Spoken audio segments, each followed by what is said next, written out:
Жусупбек Аймаутов, роман «Ах-Билек». На правом береге Бухтармы явил себя на целый белый свет Алтай. Там, где срывается с южных алтайских высот, струясь парение, Иртыш, затаился пленивший осень округ Куршим, первозданная Тишь. В начале романа мы встречаемся с ней в Курчуме во время набега белогвардейских солдат на аул ее отца Мамырбая. На глазах дочери они расстреливают мать, пытающуюся защитить Ах-Билек.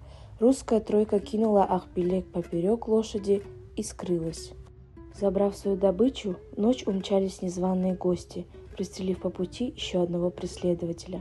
Кто оказался негодяем, кто выдал спрятавшуюся в яме Ах-Билек, все это предстоит узнать читателю в дальнейшем. Ужас начался после этого. Для молодой девушки, не знающей по-русски ни одного слова, начались страшные, полные унижения и страданий между жизнью и смертью дни.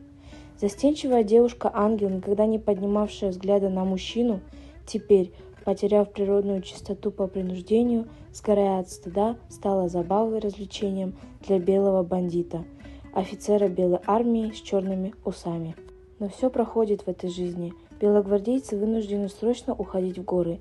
И здесь, несмотря на общую негативную характеристику, русского офицера показывает его душевные переживания, борьбу с самим собой. Вначале Черноусый решает застрелить девушку, чтобы она никому не досталась. «Я люблю тебя, ради тебя душу погубил.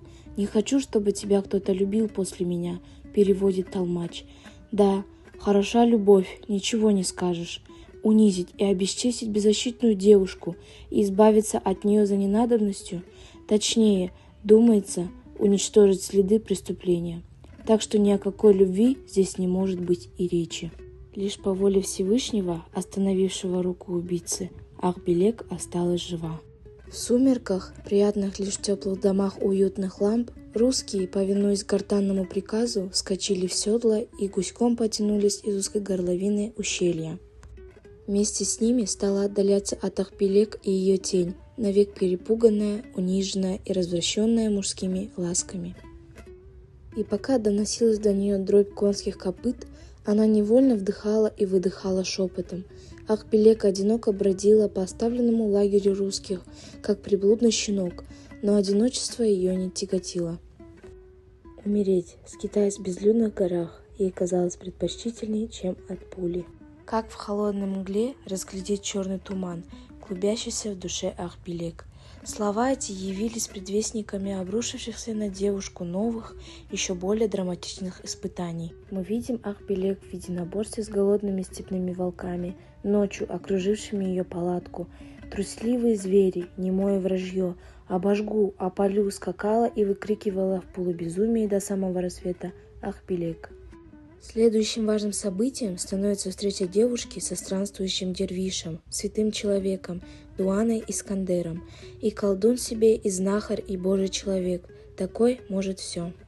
Жизнь Искандера – тайна. Что он за человек, доверивший дервишу часть пути в буквальном смысле, несущему ее на спине. Ах-Билек возвращается к своим. Где теперь моя мама? Кто прикоснется губами со вздохом к лобику Ах-Билек, когда она появится у родного дома?